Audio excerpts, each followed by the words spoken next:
Hi, welcome to this week's Slices of Life. I'm Sandra and I facilitate the Memoir Writing for Seniors program at the Powell River Public Library.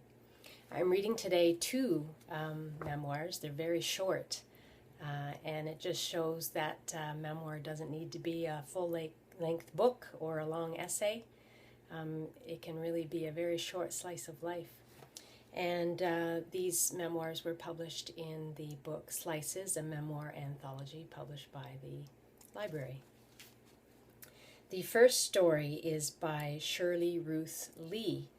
Shirley grew up in many homes in British Columbia, beginning in Alert Bay on Vancouver Island, to Langley, and finally ending up in Powell River.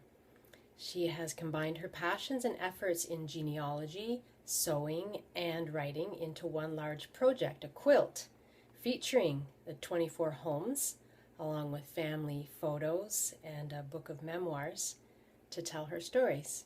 So complete, it's a creative expression of her life so far.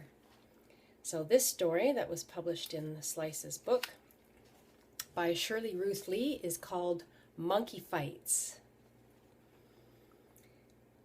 When my two boys were small, I made each of them a work sock monkey. They are long gone now, but my memories of them remain vivid, because somehow it got to be a habit for my boys to take out their hostilities toward one another through each other's monkey. I thought I had made the two monkeys identical, with a bow tie, braces, and short trousers, but the boys knew exactly which one was which at a glance. I remember one particular day when I heard a dresser drawer being slammed shut over and over again. When I went in to see why, there was my youngest son slamming the head of his brother's monkey in the dresser drawer. Another time, my older boy took his brother's monkey by the neck and hung it by shutting it in the bedroom door. Come to think of it, it's possible the boys could identify their own monkeys so easily by the patching and mending of all the wounds the monkeys suffered. Sometimes it was hard to know where to start to undo all the knots in those monkeys. Over the years, the arms, legs, and tails got so long, but I figured it was better mending monkeys than the boys themselves. I never had to separate my boys from a one-on-one fight, and the monkey fights usually didn't last long, instead ending in lots of laughter. No matter the reason for being mad at each other, after a monkey fight, all was forgiven. Until the next time. That was Monkey Fights by Shirley Ruth Lee. And there's a picture of the monkeys if you don't know what a sock monkey, a work sock monkey, looks like.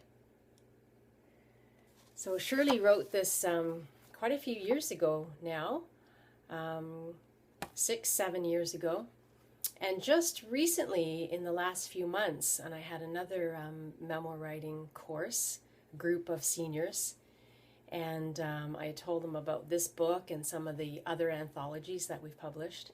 And one of the participants came in the next week and said, "Oh, I read a lot of the stories in Slices and I loved that monkey fight story.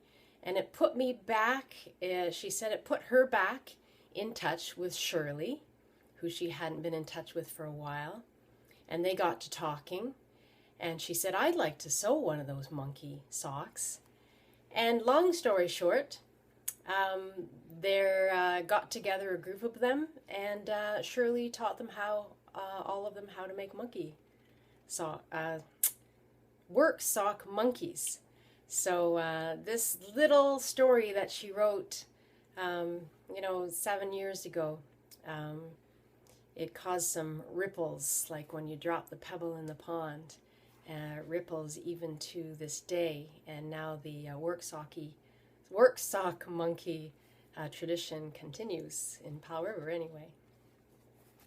So the other story I want to read you today, equally short, is by Marlaine Taylor, also a very creative woman. Marlaine, funny, authentic, and extremely creative, is known for her artistic talent, but is recognized by the hot pink strip of color in her hair.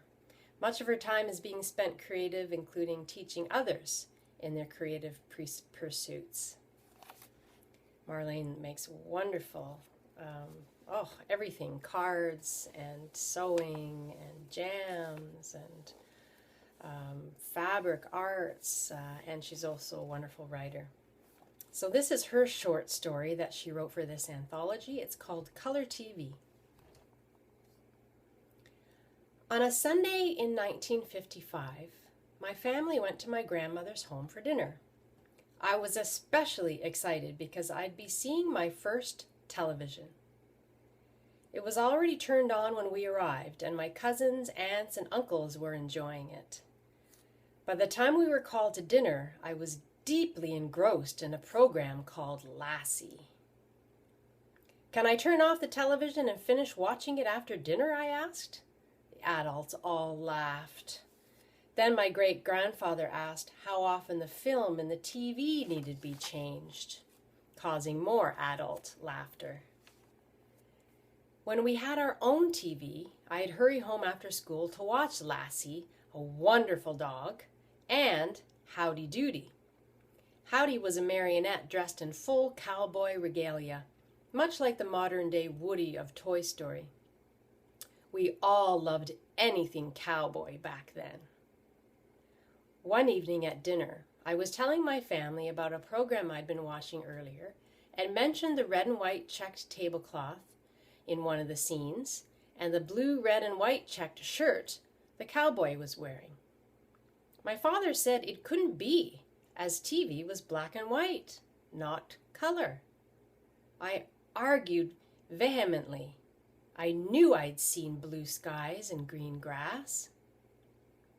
After dinner, we went downstairs and turned on the TV. To my horror, my father was right. There before my eyes, the colors I'd been seeing all along had vanished. The picture was entirely black, white, and shades of gray.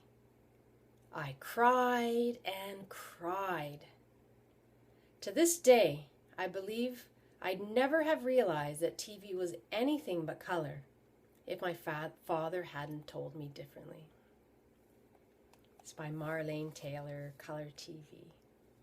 Thank you for listening to the Slices of Life today, and have a wonderful rest of the day.